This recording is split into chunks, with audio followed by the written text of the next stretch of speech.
Hi friends, welcome to my channel. Friends, आज की इस वीडियो में हम जानेंगे कि सूर्य का जन्म कैसे हुआ, सूर्य का द्रव्यमान कितना है और यदि सूर्य के आकार को बढ़ा दिया जाए तो क्या होगा। और फाइनली फ्रेंड हम जानेंगे कि सूर्य का फ्यूचर क्या है। तो फ्रेंड वीडियो को स्टार्ट करते हैं और सबसे पहले जानते हैं कि सूर्य का जन्म कैसे हुआ। तो फ्रेंड, सूर्य का निर्माण आज से लगभग 4.5 अरब साल पहले हुआ था।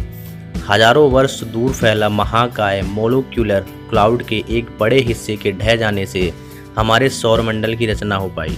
सूर्य और सूर्यमंडल के अस्तित्व को एक्सपोज करने वाली इस थ्योरी का नाम दिया गया नेबुलर थ्योरी।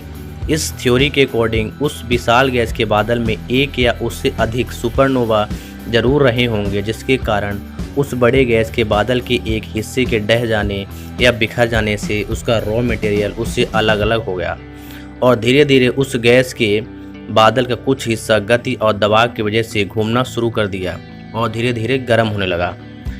रफ्तार और घुमाव की वजह से उसका एक बड़ा हिस्सा मध्य केंद्र में चला गया और बाकी का हिस्सा उसके चारों ओर घूमता रहा। और इस पूरी प्रक्रिया में करोड़ों साल लग गए और कई समय बीत जाने से धीरे धीरे तापमान ठंडा हुआ और हाइड्रोजन और हीलियम का बीच वाला भाग हमारे सूर्य के रूप में अस्तित्व में आया। तो फ्रेंड, आप पूरी तरह से ये कह सकते हैं कि सूर्य जो बना है वो टोटली हाइड्रोजन और हीलियम से बना हुआ है और उसके आसपास घूमने वाले रॉ मटेरियल से हमारे पृथ्वी, ग्रह, उपग्रह, क्षुद्र पिंड और अन्य पिंड अस्तित्व में आए और इस तरह से हमारे सौरमंडल का जन्म हुआ। फ्रेंड, सूर्य हमारे सौरमंडल का सबसे बड़ा पिंड है। दरअसल सूर्य धरती और अन्य ग्रहों से अलग है। वास्तव में फ्रेंड, सूर्य भी एक तारा है और हमारी आकाशगंगा के 100 अरब से अधिक तारों में से भी एक है। फ्रेंड, सूर्य वर्तमान में अपने जीवन काल से आधा है। यह पूरे सौरमंडल के द्रव्यमान का ऑलमोस्ट 99.8% बनाता है और इस द्रव्यमान के कारण ही सूर्य का सौरमंडल की हर एक चीज़ पर एक स्ट्रॉन्ग ग्रेविटेशन फोर्स होता है। फ्रेंड, याद रखना कि सूर्य के बिना सौरमंडल में ग्रह, बौने ग्रह, क्षुद्र ग्रह और धूमकेतु सिर्फ अंतरिक्ष में ही स्लाइड करेंगे। हमारा सूर्य आकाशगंगा के 10% में से एक है। जैसे हमारी पृथ्वी अन्य ग्रह सूर्य की परिक्रमा करते हैं, ठीक वैसे ही हमारा सूर्य हमारे संपूर्ण सौरमंडल को लेकर आकाशगंगा की परिक्रमा करता है।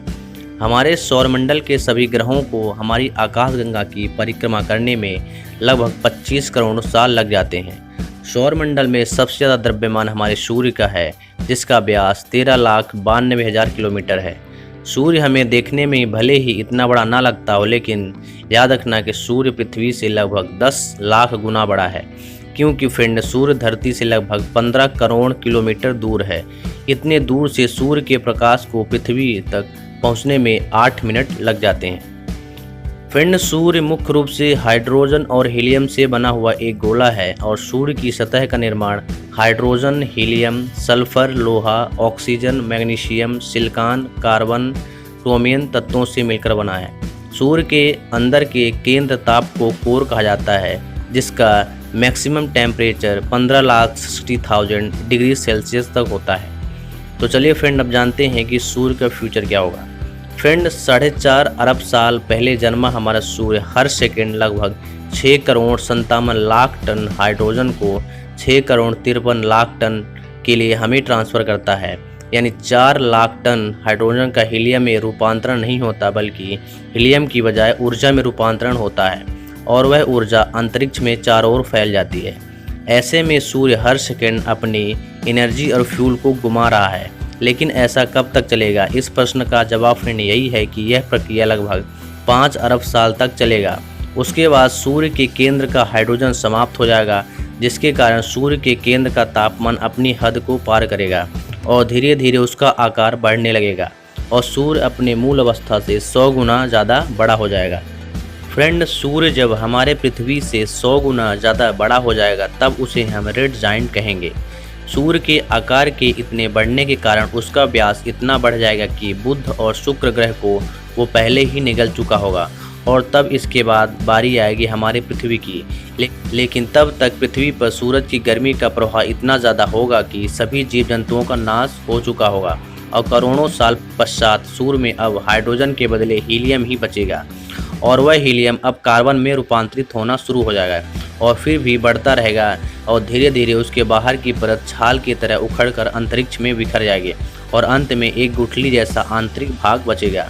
वह भाग लगभग आज की पृथ्वी के जितना होगा, लेकिन इसकी गर्मी इतनी ज़्यादा होगी कि इस तरह हमारे सूर्य को एक श्वेत वामन तारा, या जिसको हम इंग्लिश में व्हाइट ड्वार्फ कहेंगे।